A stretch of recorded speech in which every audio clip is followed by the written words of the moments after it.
কখনো কখনো ছোট ছোট মুহূর্তগুলো সবচেয়ে সুন্দর হয়ে ওঠে। একটা ছোট ফুল ভাবলাম কানে গুঁজে নিলে হয়তো মুহূর্তটা আরও স্পেশাল লাগবে, কিন্তু চেষ্টা করলাম অনেকবার, কিছুতেই ফুলটা থাকতে চাইছে না। অবশেষে অনেক কষ্টে ফুলটা ঠিকই জায়গা করে নিল কানের পাশে।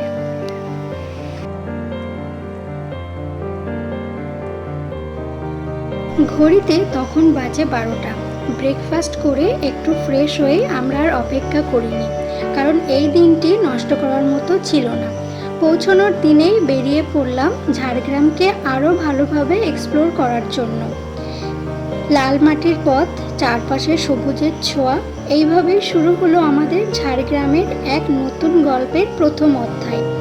আমাদের প্রথম গন্তব্য ডুলুং রিভার।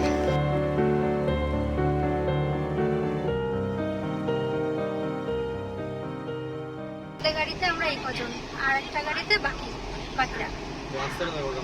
আর রাস্তাটা তো খুবই সুন্দর। হ্যাঁ, ব্রিজটা এরকম জল উপর দিয়ে চলে যায় আবার। হ্যাঁ, দেখেছি ওটা ভিডিওতে। তবে এখন জল যাবে না, কারণ হচ্ছে যে এখন তো আর জল নেই।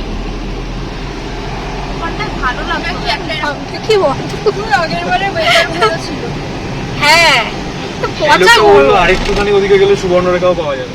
সুবর্ণরেখা দেখেছি, ঘাটশিলাটা ঘুরে আসছি, চলে বেরিয়েছি যখন। সুবর্ণরেখা তো দেখেছি। হ্যাঁ, আর দেখবো না।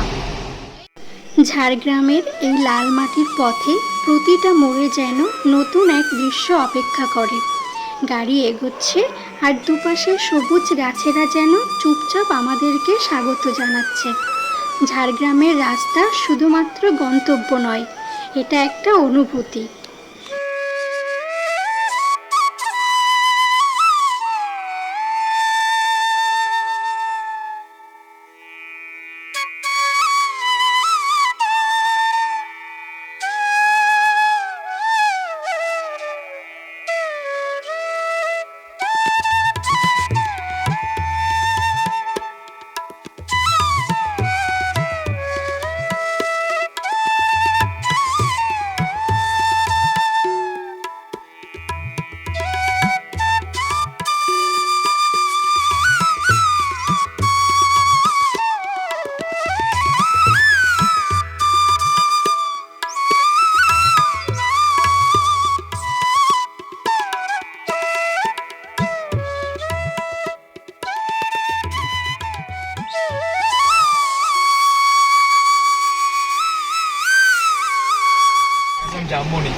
জামবনি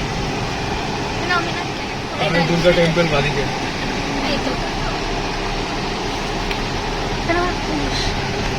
এটার নাম হাতি মোড়।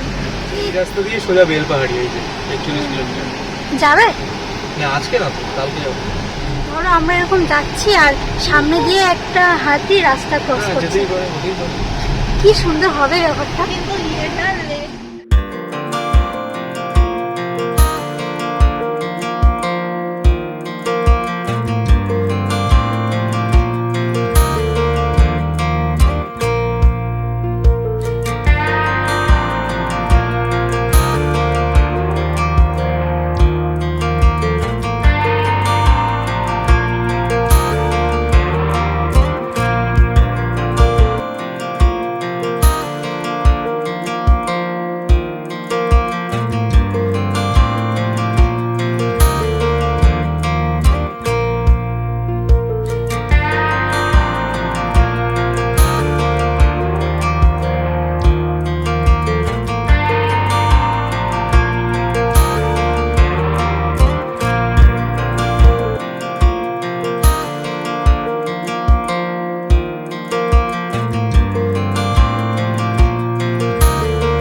আমরা পৌঁছে গেছি ডুলুং নদীতে, আর আমরা সবাই গাড়ি থেকে নেমেছি, কারণ নদীটার একদম কাছে যেয়ে আমরা নদীটাকে দেখব তার জন্য। তো সবাই এখন যাব নদীর কাছে।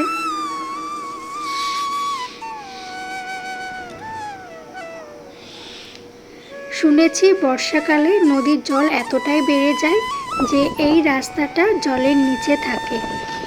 যেহেতু এখন গরমকাল, তার জন্য নদীতে জল খুবই কম। আমরা একদম পুরো রাস্তার থেকে নেমে এসেছি নদীর পাড়ে, নদীটাকে ভালোভাবে দেখার জন্য। এদিকটা ভালোই জল আছে দেখছি। এখানে সবাই স্নান করছে, বাচ্চাগুলো, এখানে আশেপাশের লোকেরা।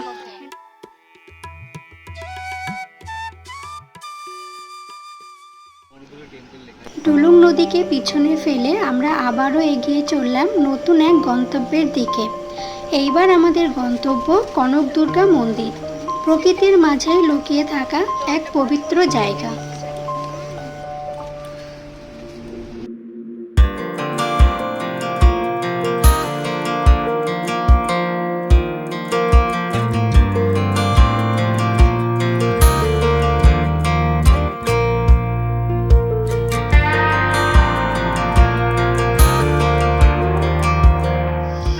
যাচ্ছি কনক দুর্গা মন্দির দেখতে, কিন্তু প্রচণ্ড গরম, গরমে খুব কষ্ট হচ্ছে। কিন্তু এই জায়গাটা ভালো, বেশ জায়গাটা একটু দেখাই। এই রাস্তাটা দিয়ে যাচ্ছি, দুপাশে পুরো ঘন জঙ্গল, ছায়াও আছে এখানে।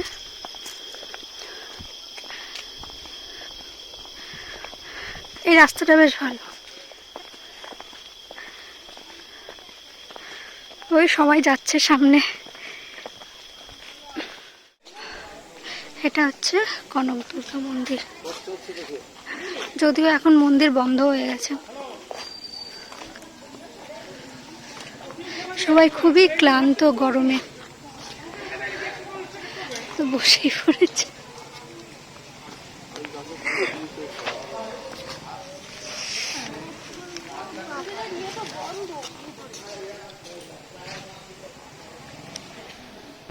কনক দুর্গা মন্দিরে পৌঁছে মনে হচ্ছিল এবার একটু শান্তিতে সময় কাটানো যাবে, কিন্তু প্রচণ্ড গরম ও রোদের তাপে দাঁড়িয়ে থাকাটাই কঠিন হয়ে যাচ্ছিল।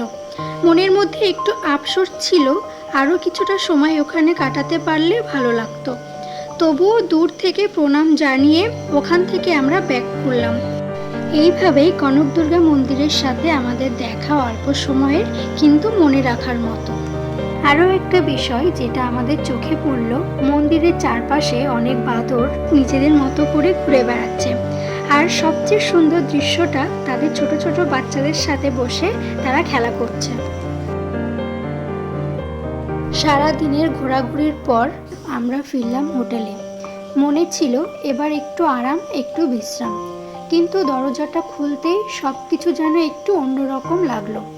ঘরটা ঠিক তেমন না যেমনটা আমরা চেয়েছিলাম। এখানে একটা আয়না আছে, এখানে একটা টেবিল আর দুটো চেয়ার, মা একটাতে বসেছে, আর এই যে এসি, আর এই যে হচ্ছে টিভি, আর এখানে সব জিনিসপত্র দিয়েছে, চা, চিনি, কফি, এগুলো আছে।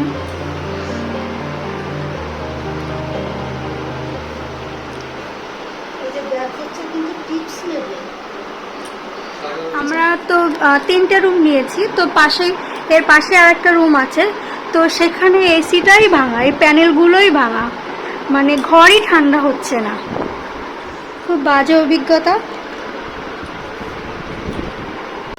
আর হচ্ছে ফ্যানটা মনে হচ্ছে খুলে পড়ে যাবে এক্ষুনি।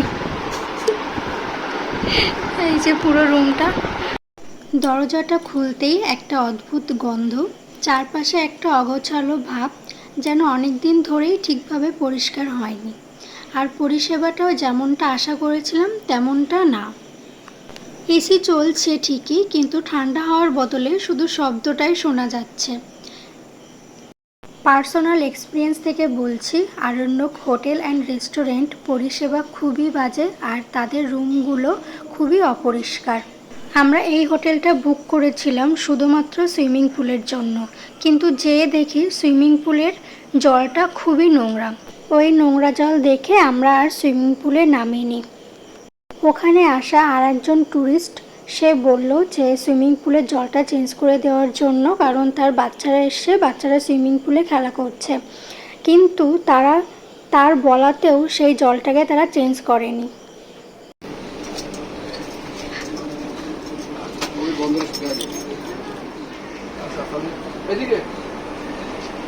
ঘর থেকেই গন্ধ আসছে। দাদা এগুলো একটু ক্লিয়ার করে দেবেন না এইভাবে? ক্লিয়ার করে দাও।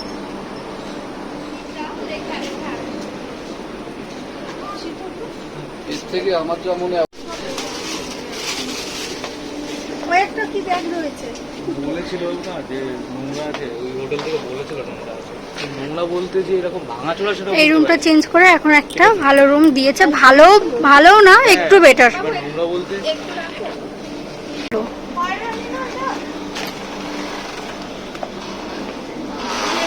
যখন রুমে ঢোকে তখন জলটা দেয়। ওরা ভেবেছে কি ওই জল ফল দিয়ে আমাদের সন্তুষ্ট করবে, জল দিয়ে পাঠিয়েছে ওরা।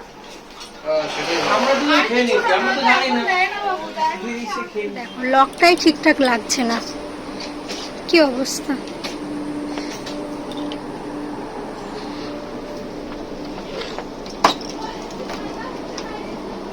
হয়েছে, চলো চলো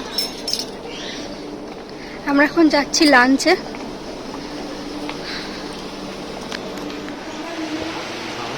কেমন? একদমই ভালো। এই যে আমরা নিয়েছি পোস্ত, ডাল আর হচ্ছে চিকেন আর স্যালাড। কেমন বলো? খুব বাজে হবে, একদম বাজে, কোনো টেস্টই নেই। কেমন মাসি? বিচ্ছিরি একদম, কেউ যেন না আসে। স্কুলের মিড ডে মিলের একটু বেটার।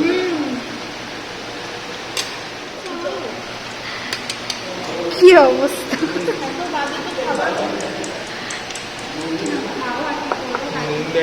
এটা কাজু বাদাম গাছ, এই যে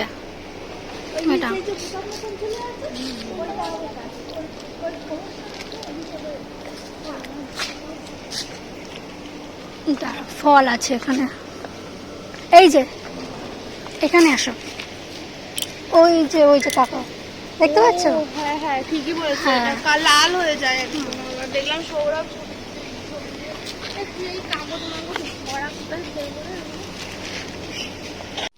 লাঞ্চের পর আমরা সবাই মিলে এসেছি শালবনী রিট্রিটে, কারণ আমরা সবাই মিলে ডিসাইড করেছি পরের দিন মানে ঝাড়গ্রামের ডে 2টা আমরা আরণ্যক হোটেলে থাকবো না, কারণ ওদের পরিষেবা খুবই বাজে। তার জন্য এসেছি এদের রুমগুলো দেখার জন্য। আর এদের রুম, পরিবেশ, পরিষেবা আমাদের প্রথম দেখাতেই খুব ভালো লেগেছিল। আর আমরা পরের দিন এই হোটেলেই ছিলাম। পরের দিন আমরা সকালে উঠে চলে গিয়েছিলাম শালবনী রিট্রিটে। তো এই ভিডিওটা আসবে নেক্সট ভিডিওতে। তো আজকের মতো এই পর্যন্ত, আজকের মতো টাটা।